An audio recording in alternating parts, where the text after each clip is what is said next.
डूब कर मेहनत करो अपने सपनों के लिए, क्योंकि कल जब उभरोगे सबसे अलग ही निखरोगे।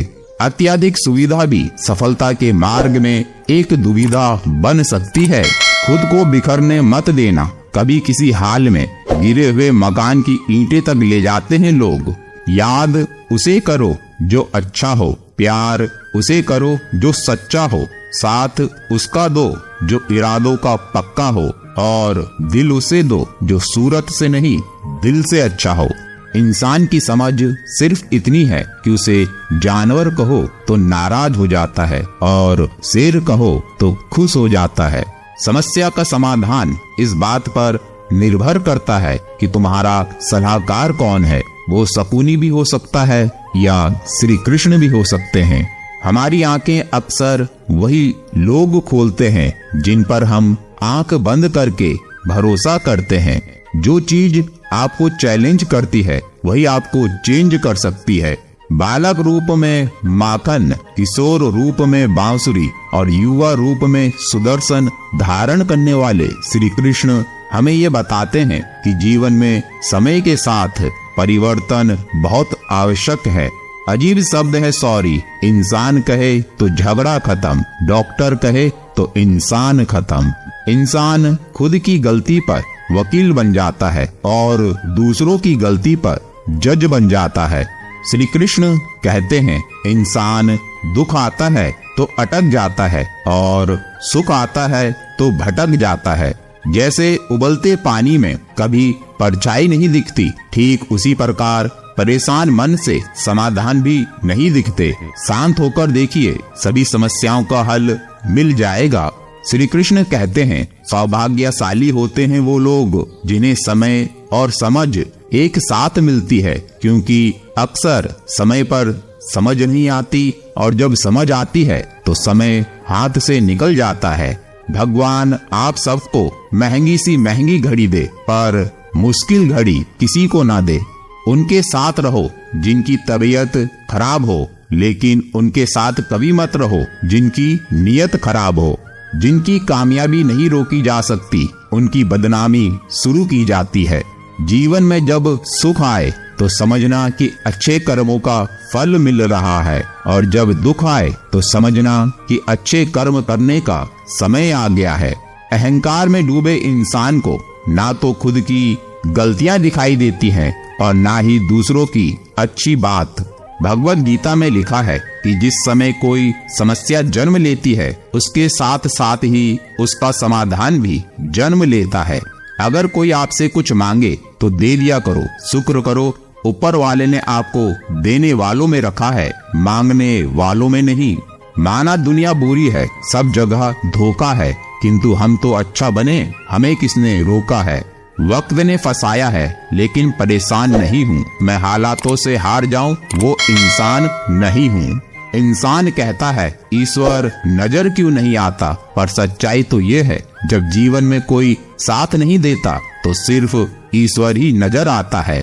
किस्मत मेहनत से बदलती है, बैठकर सोते रहने से नहीं। इसलिए कामयाबी का इंतजार करने से बेहतर है उसके लिए कोशिश की जाए। संसार में केवल मनुष्य ही एकमात्र ऐसा प्राणी है जिसका जहर उसकी दांतों में नहीं उसकी बातों में है। लोगों को इस बात से फर्क नहीं पड़ता कि आप खुश हो या नहीं, उन्हें फर्क इस बात से पड़ता है कि आप उन्हें खुश कर सकते हो या नहीं। जब तक आप अपनी समस्याओं एवं कठिनाइयों की वजह दूसरों को मानते हैं तब तक आप अपनी समस्याओं एवं कठिनाइयों को मिटा नहीं सकते। जिसने कभी विपत्तियां नहीं देखी उसे अपनी ताकत का कभी एहसास नहीं होगा। भाग्य का साथ हो या ना हो, बस कृष्ण का हाथ सर पर होना चाहिए। किसी के पैरों में गिरकर कामयाबी पाने के बदले अपने पैरों पर चलकर कुछ बनने की ठान लो। प्रेम और विश्वास कभी मत खोना, क्योंकि प्रेम हर किसी से नहीं होता और विश्वास हर किसी पर नहीं होता। जीवन में क्या करना है ये हमें रामायण सिखाती है, जीवन में क्या नहीं करना ये हमें महाभारत सिखाती है, और जीवन को कैसे जीना है ये हमें श्रीमद् भागवत गीता सिखाती है। उड़ नहीं सकते तो दौड़ो, दौड़ नहीं सकते तो चलो, चल नहीं सकते तो रेंगो, बस कभी आगे बढ़ना मत छोड़ो। झूठे इंसान की ऊंची आवाज सच्चे इंसान को खामोश कर देती है, लेकिन सच्चे इंसान की खामोशी झूठे इंसान की बुनियाद हिला देती है। जो ईश्वर रात को पेड़ों पर बैठे पक्षियों को नींद में भी कभी गिरने नहीं देता, वो ईश्वर तुम्हें कैसे बेसहारा छोड़ सकता है। चारों ओर अंधेरा हो या दुखों ने तुमको घेरा हो, तुम कृष्ण नाम का दिया जला लेना, अपना सब हाल श्री कृष्ण को सुना देना। ऐसी कौन सी घड़ी है जो उसने मुझे संभाला नहीं। वृंदावन दूर हो सकता है, वृंदावन वाला नहीं। किसी का भला ना हो सके तो बुरा भी मत करना, क्योंकि दुनिया कमजोर हो सकती है, लेकिन दुनिया बनाने वाला नहीं। जो बदला जा सके उसे बदलो, जो बदला ना जा सके उसे स्वीकारो, और जो स्वीकारा ना जा सके उससे दूर हो जाओ, लेकिन स्वयं को हमेशा खुश रखो। पानी में डूबे तो मृत्यु निश्चित है, भक्ति में डूबे तो मुक्ति निश्चित है। रुद्राक्ष हो या इंसान, एक मुखी बहुत मुश्किल से मिलते हैं। अपने शब्दों को सुंदर रखिए, क्योंकि व्यक्ति चला जाता है लेकिन उसके कहे हुए शब्द रह जाते हैं। प्रार्थना करने से परिस्थिति बदले या न बदले, व्यक्ति का चरित्र जरूर बदलता है। महाभारत में कौरवों की तरफ से भीष्म पितामह सबसे श्रेष्ठ और ज्ञानी थे, लेकिन भीष्म पितामह ने सही समय पर क्रोध नहीं किया। भीष्म पितामह के जीवन का एक ही पाप था। द्रौपदी चीरहरण के समय भीष्म पितामह अपनी आंखों के सामने हो रहे अन्याय और दुर्योधन के पाप कर्म को देखने के बाद भी चुप रहे। वहीं दूसरी तरफ रामायण में जटायु थे, जिन्होंने सीता हरण के समय रावण पर क्रोध किया। रावण से कम बलशाली होने पर भी देवी सीता को बचाने के लिए रावण से युद्ध किया और वीर गति को प्राप्त हुए। मृत्यु दोनों की हुई, भीष्म पितामह और जटायु की, लेकिन पितामह को बाणों की सैया मिली तो जटायु को प्रभु श्री राम की गोद। वेदों में कहा गया है, क्रोध भी तब पुण्य बन जाता है जब वह धर्म और मर्यादा के लिए किया जाए, और सहनशीलता भी पाप बन जाती है जब वह धर्म और मर्यादा को बचा ना पाए। क्रोध सही कर्म और अच्छे के लिए किया जाए तो कभी भी गलत नहीं होता, और बेवजह करना इंसान को कमजोर बना देता है। लेकिन सही वजह होने पर भी शांत रहना हमें अंदर से खत्म कर देता है। किसी खबर से वो कहाँ बेखबर है। हम पाप करे या पुण्य, सब पर कृष्ण की नजर है। अहंकार किसी भी बात का हो, सर्वनाश करके ही छोड़ता है। ये जरूरी नहीं कि सफलता एक दिन में मिले, लेकिन एक दिन सफलता मिलेगी जरूर, ये निश्चित है। एक बात याद रखना, अगर दिल साफ होगा तो हर गुनाह माफ होगा। हिसाब तेरी कमाई का नहीं, तेरे कर्मों का होगा। गोविंद कहते हैं, पानी अगर अपनी मर्यादा तोड़े तो विनाश होता है, यदि वाणी अपनी मर्यादा तोड़े तो सर्वनाश होता है। भरोसा अपना इंसान पर नहीं, भगवान पर रखो, कभी नहीं टूटेगा। जिंदगी में जिसने हार का सामना किया हो, वही जीत का असली मतलब समझता है। आप पूरी दुनिया जीत सकते हो अपने संस्कारों से, और जीता हुआ भी हार सकते हो अपने अहंकार से। गरीब को दिया गया दान और मुंह से लिया गया भगवान का नाम कभी व्यर्थ नहीं जाता। इंसान और भगवान में फर्क इतना सा है कि इंसान आपका धन देखता है और भगवान आपका मन देखता है। एक व्यक्ति महात्मा से मिला और उनसे बोला कि आप सदैव प्रसन्न कैसे रह लेते हैं, जबकि मेरे पास धन, मकान, पद, परिवार सब कुछ है, फिर भी मैं तनाव में जीता हूँ। तो महात्मा ने उस व्यक्ति को बहुत सुंदर जवाब दिया कि उनके पास शांति रूपी सुख मौजूद है जो तुम्हारे पास नहीं है।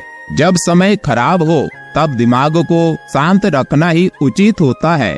एक बार मन जिस परिस्थिति को स्वीकार कर लेता है वही तो शांति है। जहाँ शांति आ जाती है तो वहाँ सुख भी आ जाता है। श्री कृष्ण कहते हैं, आप अपने जीवन में किसी से भी अपनी तुलना मत कीजिए, क्योंकि आप जैसे हैं सर्वश्रेष्ठ हैं। आपके जैसा कोई और नहीं। खुद को प्रसन्न रखने के तरीके खोज लीजिए, आनंद में जीना सीख लीजिए। अपने चेहरे पर मुस्कान को सदैव बनाए रखें, क्योंकि दुख और तकलीफें तो आपका पता खुद ही खोज लेंगी। इसलिए व्यस्त रहें और मस्त रहें। वासुदेव कहते हैं, सिर्फ सोच का ही फर्क होता है। एक समस्या किसी को कमजोर बना देती है तो किसी को मजबूत बना देती है। कभी भी अपनी समस्याओं को इतनी बड़ी मत बनाओ कि आप डरने लगे, कमजोर होने लगे, बल्कि अपने हौसले की ताकत को इतना ऊंचा उठा दो कि आपकी समस्याएं डर के भाग जाएं। भगवान को अपना सहारा बना लो, क्योंकि जब इंसान सब जगह से हार जाता है तो फिर वो एकमात्र भगवान की शरण में जाता है। लोगों को माफ करना सीख लीजिए, क्योंकि हम भी दूसरे लोगों से यही अपेक्षा करते हैं। श्री कृष्ण कहते हैं, संभव और असंभव के बीच का अंतर व्यक्ति की सोच और उसके कर्म पर निर्भर करता है।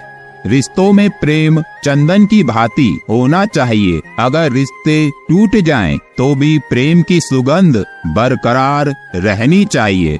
आपका व्यवहार ही आपकी पहचान कराता है, वरना तो एक नाम के हजारों लोग होते हैं इस दुनिया में। खुद पर घमंड कभी ना करें। ये प्रकृति का नियम है कि समय कभी एक जैसा नहीं रहता। श्री कृष्ण कहते हैं, जितना हो सके मौन रहना सीख लीजिए, क्योंकि सबसे ज्यादा अपराध इंसान की वाणी करती है। याद रहे, वाणी के बाण तीरों के बाण से ज्यादा घातक होते हैं। देवकी नंदन कहते हैं, बुरे वक्त से कभी मत घबराइए, क्योंकि एक वही है जो अपनों की पहचान कराता है। समय जब न्याय करता है, तब फिर गवाहों की जरूरत नहीं पड़ती है। सत्य केवल उनके लिए ही कड़वा होता है जो अपनी जिंदगी सिर्फ झूठ में जीने के आदी हो चुके हैं।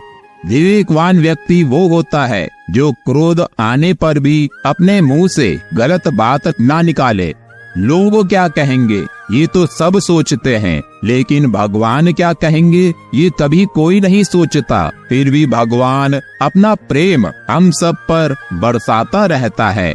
भगवान को बाहरी मंदिर से ज्यादा मनुष्य का हृदय रूपी मंदिर ज्यादा पसंद होता है, क्योंकि बाहरी मंदिर में मनुष्य की चलती है और हृदय रूपी मंदिर में भगवान की चलती है।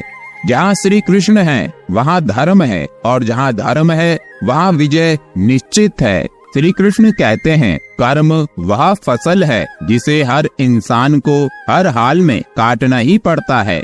इस दुनिया में लोग रंग बदलते हैं, पर मेरा गोविंद लोगों का वक्त बदलता है। किसी ने एक संत से पूछा, खुशियाँ कैसे होती हैं? तो संत ने कहा, खुशियाँ चंदन की तरह होती हैं, जिसे दूसरों के माथे पर लगाओ तो खुद की उंगलियां महकने लग जाती हैं। किसी को खुश करने के लिए हैसियत नहीं, नियत होनी चाहिए। जिंदगी में अवसर और दिन का सूर्योदय में एक ही समानता है। देर करने वाले इन्हें खो देते हैं।